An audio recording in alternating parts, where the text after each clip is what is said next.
Well, thank you for joining us on this episode of the Parenting Teen Show podcast, where we help parents of teenagers navigate through raising their particular teenagers. So today I have a special guest, and I want to take time to give this guest her due props, if you will. I have a special guest today, and I am with Erica Lynn, and I would like to give some information about her. You know, she particularly looks forward to helping individuals for healing. Her organization is Erica Lynn Speaks. Welcome, Erica. How are you today? I am wonderful. Thank you for having me. Absolutely. I'm so glad that you're here. So let me tell the audience just a little bit about you more, okay? So you make mention that your background is basically inner healing. And so that comes from working with leaders and coaches who are trained extensively, but they work with you in they work with you for the purpose of overcoming personal growth challenges. And you provide services to all ages, race, sex, and helping them to identify root causes that I would imagine keep them from meeting their peak performance. So Absolutely. All right. So you're a motivational speaker, you're a transformational coach, and you also have a podcast, and you are an author of a book called The 7 Techniques of Healing. I want to also let them know that your podcast is titled Erica Lynn Speaks as well. So thank you for joining me again. You have an interesting story in terms of helping parents to be able to move forward. I would love for you to take a few moments to share your story with me. I know in our previous conversation, I made mention of the interest of your story and how to move forward through the challenges that you've gone through in regards to taking care of parenting, taking care of yourself, as well as to meet the needs of your teenagers, they're no longer teenagers, but you remember that particular phase, right? Yes, all too well. Yeah. So as your viewers don't know me, I am Erica Lynn, and I've been on a rocky journey, just like many of you have been on and probably are still on at this point. But just rest assured that there's a rainbow at the end, a pot of gold at the end of your rainbow, right? But my journey kind of started for me when I was younger, when I was a little girl. My parents, they would always fight and argue. And they would break up and my father would move out of the house and then he would come back. But I knew Dad was coming back. But one particular time I came home from school and he was gone. And this time he wasn't coming back. And I was like, whoa. So that devastated me because I sat in the window some days, waiting for him to pull up to come and pick me up so we can go and spend time together. I waited for that phone call, but sometimes it just didn't come. Or when he'd say he would come, he never showed up. So I went in pursuit on a journey of looking for that love that my father was supposed to give me. You know, the love that a father teaches a young lady, you know, when you go on a date, how a man is supposed to treat you. Right. You know, how he's supposed to pull your chair out for you, put your coat on, lift your hair up like so. When your dad tell you, you beautiful. So when the first man say you beautiful, you like, oh, he think I'm fine. He can have all my goods. Well, I didn't have that. And so in that search, we had a neighbor that lived down the street from us. And I thought that he was going to be that father figure to me. My mom would say, well, go and wash his dishes. You know, he'll give you a few dollars for ice cream. Go and clean his house. He'll do this. One particular day, she asked me to have him take me to the grocery store to get something so she could cook for dinner. And we went, and on the way back, I remember trying to get in the back seat. And he says, no, ride up front with me. I was like, no, I don't want to. He says, come on. So I remember getting in the front seat of the car, and I said as close as I could to the driver's side door. And he says, well, why are you sitting so far? I said, because I want to look out the window. He says, no, that's too far. So he gently grabbed me and he pulled me as close as he could to him. And I just remember bracing my body. And you know, back then at 13 years old, those cars didn't have a middle console. So it was just one long seat. Yeah. So there was nothing stopping him from getting to me. And I just remember bracing my body as a armor of protection. And then he just began to break that armor and touch me and do things that he wasn't supposed to. And when we got home, of course, I gave my mom the groceries, but I never told her anything. What happened is I went buck wild. I mean, I was just out of control, smoking, drinking, partying, doing all kind of things that a 13-year-old shouldn't. And nobody understood where this change came from. And so as a result of that, I went on carrying brokenness through my life, becoming a female stripper at 17, having my first child at 18, being in a 10-year abusive marriage. And so life just kind of just carried on that way because I didn't have any value. I didn't have any worth. My self-esteem was so low. It wasn't until I turned 35 that when I graduated from college, I finally hit rock bottom to where a person couldn't go no lower. I was at my lowest point where I was suicidal and I just felt like giving it up, giving it all up. Mm-hmm. And it was because I never healed that broken place in me. I never went and got help. I never talked to anybody about it. I never fixed the things that was hurt in the inside of me, but all I did was steady add new things in my life onto a broken foundation, onto a broken core. And so at that final point when I hit rock bottom, it was like my body and my life, my mind and everything, my soul just finally collapsed because it couldn't take anymore, couldn't hold anything else. Mm-hmm. But the best part about hitting rock bottom is you don't have nowhere else to go but up. That's true. Well, let me interject in your story because I think it's quite interesting. And I think that the story is actually relatable. I know sometimes we feel like we're alone. And so I've heard stories, much like that. And that doesn't minimize it. But I just want you to know that your mission in helping people to heal from these challenges is actually something that the world needs, the community needs. And so I have a couple of questions because I can kind of hear the audience. Well, what about this and what about that? In terms of these individuals, these parents, as well as their ability to identify within themselves and identify changes within their children, let me ask you a couple of questions towards that.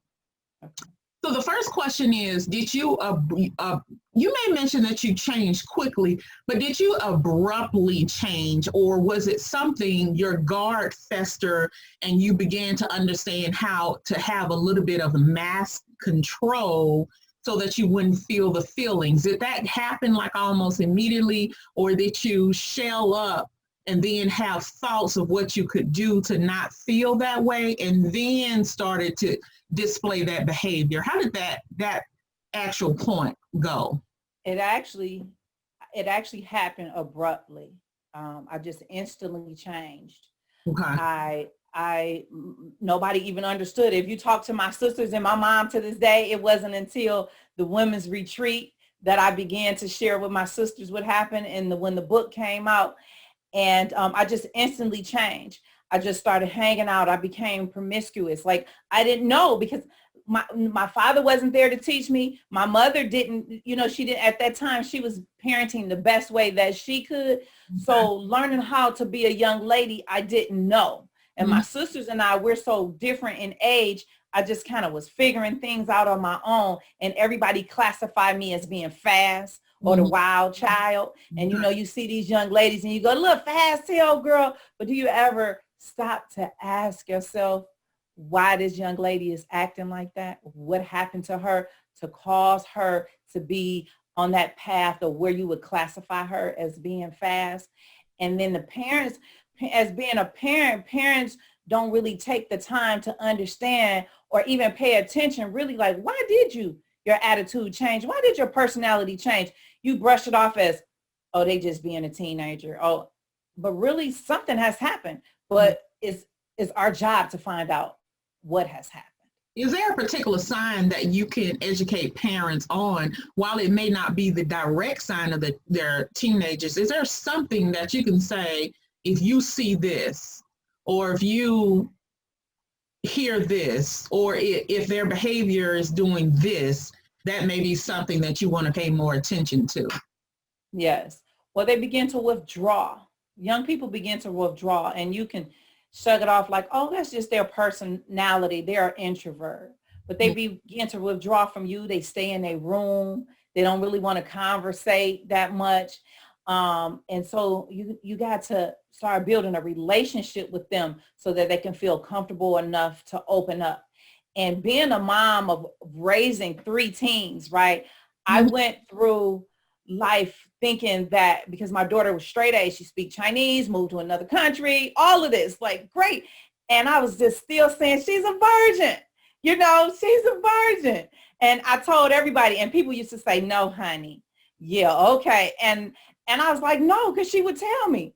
Well, I went to Taiwan, flew to Taiwan to visit her. She put me up in this nice hotel. We had wonderful, and she gave me the most expensive gift with a note in it to tell me that she wasn't a virgin. I was like, whoa. So I totally missed all the red flags on that, you know. But by this time she was over 18, but still I thought she was going to be like 21 or 25 and still, you know, be a virgin. And so you just have to begin to really understand your child. And if you have a family with more than one kid and you know how you normally blame that kid, that's the bad one. Sometimes it'd be the kid that you think that's the good one that really did it and not the one that's the bad one. But because you think that they're the bad one, and everybody classify them as the bad one, then they're just used to taking the blame for the one who really did it. Yeah. The silent children can be sneaky. That is true. And I think it's important to know your teenagers left and right. But you made an interesting point that I utilize within my coaching of parents, no matter where they are in life, in terms of, you know, that we service entrepreneurs as well as executives. So those that have teenagers, I'm wondering if they are aware. This is what I try to push. You cannot build a relationship with your teenager when they become a teenager. You must develop this relationship from birth forward, because when they get to a point that they are expressing themselves inappropriately in terms of your family values and etc., then it's hard to capture their attention, because there's a lot of history that has gone on, especially if you have a poor communicative relationship with your teenager. So with that being stated, let's kind of veer towards some other things that you shared with me in our previous conversation, in light of where you were rock bottom, and how you would parent in such a way that your teenagers expected certain things. But there was a point in your life where maybe you couldn't afford something. They were used to you giving them information, and you would do, according to what I recall, you would do whatever you needed to do. Yes, that is correct. Okay, so can you tell us or link the lack of healing from your childhood to even the midst of, like you said, in your 20s and your 30s, raising your particular teenager? If you didn't have money and you didn't want them to know that you had money, would you do certain things that would get them the money but maybe have shame in the background? Absolutely. Absolutely. And I could talk about it today because I've healed from it and I was able to have these conversations with my children. But when you grew up like I did, I grew up having a promiscuous background. Because those incidents happened to me, it caused me to be promiscuous, to not have value for my body. I learned at an early age, at 13, how to disconnect my mind from my body. So I can be intimate with you in body only, but not in mind, if that makes sense to you. Yeah. And so coming up, I didn't have any money. I was low income. I was on welfare. I'm raising 3 kids, trying to figure out, make it the best way I can. And the only thing that I knew how to resort to was, I call it, do some strange things for some change. So that's the nicest way to put it. But that's things that I had to do. So there was a point when my oldest son was a teenager and he needed some money to do something for school. And I didn't have the money. I said, I don't have the money. He says, well, Mom, you always make it happen. So I'm going to need you to make it happen. And I looked at him and I said, wow, that's amazing how the kids really know more than what we give them credit for. And the fact that basically he was willing to pimp me out to get what he needed. And I mean, if you just want to put it he didn't know that, but right. I mean, sometimes my terms might not be technical, but I just like to give it to you straight. Right, but anyway, so he and we had a conversation about it, and I told him, no, I can't do that. But if he's willing to work with me, then together we can come up with the money so that he can get it for school, like get a job or whatever it is, we can work together. And so that's how I was able to move forward. But in the process of writing the book, a lot of my tell all is in the book. Some of the things that happened to me, some of the abusive situations between their father and I, some of the, because their father, and he and I talk about it once I got the healing, he also played a role in like, hey, get out here and do what you need to do. You know what I mean? So it kind of transferred over into that marriage. So that's part of the reason why the marriage was abusive and mentally and physically. And so when I told him these are things that I can't do anymore, I'm not going to compromise myself. Like, if you're supposed to love me and treat me like a queen, and not treat me less than that. That's one of the reasons why when I left the marriage, my self-esteem was so low, because I didn't know what it was like for a man to value you and what it was like for me to value myself. So that was a journey, a healing process that I had to go through. And if you don't heal and go through that journey, when Mr. Right comes into your life, you're just going to carry that same brokenness over into a new relationship. And he's probably not going to stay because he's like, hey, I didn't sign up for this. Like, he don't understand what you're going through. Right. So let me ask you a question. Prior to marrying your husband, it's obvious that you were broken and you guys met each other when you were broken. Would you say that he was also broken as well, but just didn't acknowledge it the same way that you eventually did? Absolutely. Absolutely. It's just that I was so much younger than him. He was 7 years older than I was. And we met when I was 17. So what do I know at 17? You know? Yeah. And that's, and you described at age 17, that's when you began stripping and things at particular source. I imagine he was attracted to that lifestyle that you were actually involved in at that time. Right. Well, he was actually a manager in the strip club too, but not the one I was at, just at another one. So, you know. Okay. Well, let the viewers know the transition period. You know, oftentimes we become self-aware and we then begin to establish a plan, no matter how long the plan takes to be able to change. That self-aware, I don't want to be like this anymore. I don't want to think like this anymore. I don't want to feel like this anymore. And that really comes prior to the transformation. So at what point and what thoughts do you recall having in that search for wanting to change?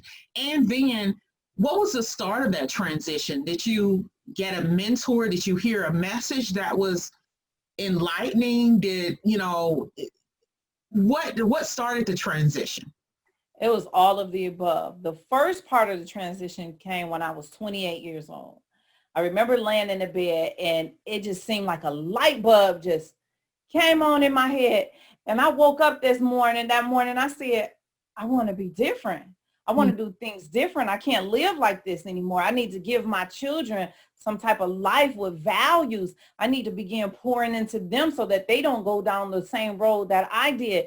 And I just remember like everything just changing. And that particular day, it all happened the same day. He had come home from work that afternoon, I'm sorry. And he set the car keys on the dresser. And then he went somewhere, and when he came back, he's looking for the car keys. We looking all over for the car keys, couldn't find the car keys. And he began yelling and screaming at me, and where's the car keys? I said, I don't know. And so then it got really quiet. And some said, go outside, Erica. I went outside. I said, how did my car get out of the driveway onto the street without no car keys? And as I walked towards my car, everything in the inside of my car was busted up. The stern column, everything. There was a screwdriver hanging out of my car. I just began jumping up and down in the middle of the street, screaming and hollering. And everything that came out of my mouth was, I want a divorce. And I just began crying uncontrollably. Like, I want a divorce. I want a divorce. This is over. And a lot of cuss words came out of my mouth. But I was like, I can't take this anymore. And he said, well, let's talk about this. So we went in the house and we talked for 4 hours. And for 4 hours, he pointed me in my forehead. That's how he used to do me, point me in the middle of my forehead like I was a little dog or something. And he said, it was, I love you. Oh, you can't leave me. I love you. You can't, And at the end of 4 hours, I remember wiping my tears. And I said, you finished? He said, yes. I said, well, I still want a divorce. So get all your stuff and get out. That was the change. That was the first time that I had ever stood up for myself in my entire life.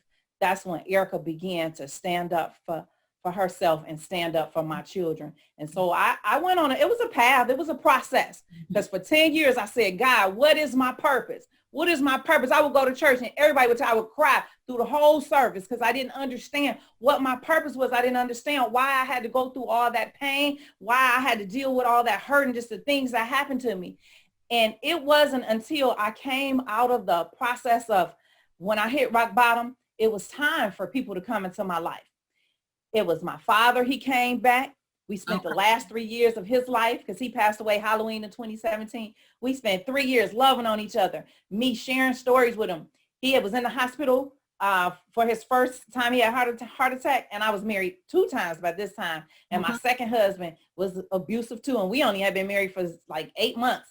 And I remember going to the hospital and visiting my dad. And I said, Dad, how do you feel? He said, I'm okay. I said, I got to tell you something. He said, what? I said, I want a divorce. And he said, well, y'all look like y'all was happy yesterday. I said, that was fake. He said, well, what's the problem? And I began sharing with him what's going on. And the things he instilled in me that day began to show me that I was normal. I was okay.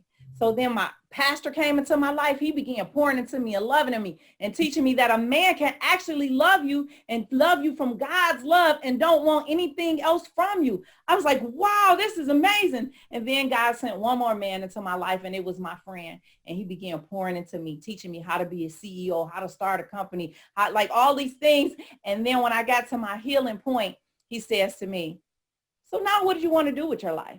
I said, I want to be a motivational speaker. I want to write a podcast. I want to write a book. I want to do a podcast. I want to write a book and be a transformational coach and help other people come through this process, because if God can help me from where I was at, man, just look at all the broken souls that I can help. So I learned early on, each one teach one.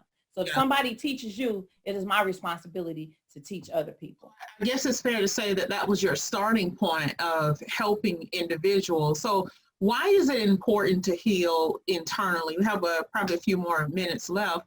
Why is it so important? Well, because if you don't heal your foundation, then you're just going to keep adding things on. One example would be in your relationship, right? So you had a good day with your husband today. Now tomorrow he's saying something to you and you just went off and riled up, and he's like, whoa, where are you coming from? Well, what happens is something that happened to you in the past, like he could have smiled at you or winked at you or did his teeth some kind of way, and it triggered something in your brain that made you pull up memories from the past, and it caused you to act out. So sometimes we throw things back in our subconscious to forget about them so that we can heal, we can move forward in our life. But everything that you throw in your subconscious, it comes back at one point or another. And so it's important to deal with that issue, to heal from it, so that when that memory comes up, you can just look back and be like, dang, I went through a lot. I came a long way. So that's a better way of being able to look at it than when it comes up and you just be like, oh, I can't stand him, or I can't. That's so much energy that you're giving. That's so much energy that you're putting into somebody else. Just think about all that energy that you could be putting into yourself or to something productive that you want to do in your life. Right. So one important thing I heard you say is do not suppress your feelings. So deal with them. And that's a whole nother subject in itself, how to deal with them. What is important for a parent? Or why is it so important for a parent to fix themselves in order to be the best parent they can be? Well, because your kids are going to emulate what they see you do. If they see you in an abused relationship, then either they're going to grow up to be the abuser or they're going to grow up to be abused. If they say mama is a straight shooter, she's not going to hold her tongue, then you're going to have one kid that's going to come out here being a straight shooter saying what they need to say. So it is important to heal, because you can have these conversations with your children and you can express to them and share with them some of the things that you went through. So not only they're helping you in a way, but it's helping them as well. And one example would be, when I wrote the book, I was afraid of what they were going to think. And then my coach instructed me to call them. So I called each one of them one by one, and I began to share the stories with them between their father and I, what really happened, so that not only they could hear it from me, but we can kind of communicate together. And one thing had happened, somebody had, you know how people put bad things about you on social media, and it scared the dog out of me, like, I don't know this person, I didn't do this. And so by me calling my kids and we talking about the story surrounding it, they were like, Mama, we'll protect you. If anybody comes at it, we got you. So it lets you know that you're not alone. And when you are a family unit, you guys can get through anything together. So give your kids more credit than what you actually have been giving them. How can you begin to relate to, just kind of quickly, how can a parent begin to relate to their teenager? Well, start being interested in something that they like doing.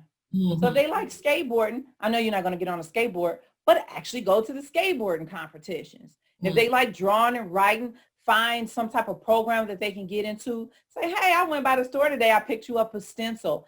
Show interest in something that they're interested in, and they're going to be like, oh, Mom, it's kind of cool. And what you will find out what happened is, when you're showing interest in what they love, they're going to begin to open up with you. Ma, this boy, he tried to talk to me today. My boyfriend, he did so-and-so. But do not look at them and go, oh, what, really? Stay calm. Yeah. Don't be opinionated. Don't, because then they're going to stop trusting you and they're going to clam up. That's so correct. Just be like, really? So how did you handle that? Or what did you think about that? Right. Like, just be, I know it's hard to do, but you have to do that, because that's the way that you can form a relationship with them. Because if you think about it, if it's you and you telling somebody your stuff and they like judging you, you shouldn't do that, then you're not going to want to tell your friend your business. So just think about it in that aspect. Respect them as people too.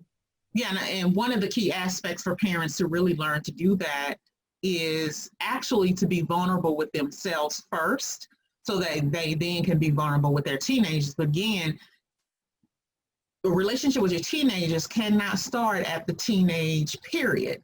It has to start prior to that, so that they can have trust in those conversations. But for those parents that have difficulties with their relationship with their teenagers as a result of being so busy or having to attend to so many fires in life and maybe have limited time with their teenagers, I encourage them to work towards a schedule of spending time with their teenager, just like they would for a business meeting, a vendor, or etc. You have to pencil, and it sounds weird, but hey, when you're busy, you have to pencil important things in and let them be consistent until it becomes second nature.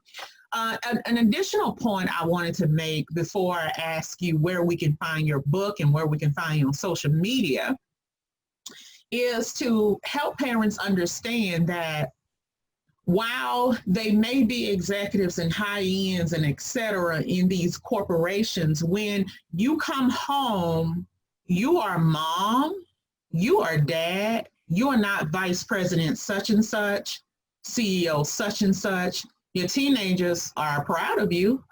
They care about that, but that can't dominate the household. The household has a whole different culture. And I think learning how to modify yourself within those two networks is going to be important as well, of cultivating the home. And that's what I teach parents how to do, how to cultivate your culture, how to be real in your house, how to be vulnerable. So, you know, Erica, I appreciate you spending this time with me. Your story is very enlightening, and I am sure that it will hit home for some folks.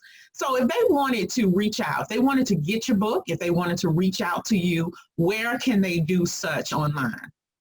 Yes, they can go to my website, which is ericalynnspeaks.com. Okay. You can find a link on there for the to get the book. Mm-hmm. It's on Amazon. It's also on Barnes and Noble. Okay. All my social media, Facebook, Twitter, LinkedIn, and my YouTube channel is also Erica Lynn Speaks as well. Mm-hmm. And just to pivot on the point you said, it is important to take that CEO hat off.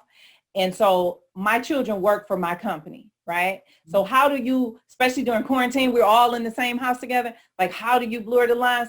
I do like you said, I take the eyelashes off, the cameras go off, and then we might sit and watch a movie, or, you know, they're older now, so we can have a glass of wine and just talk.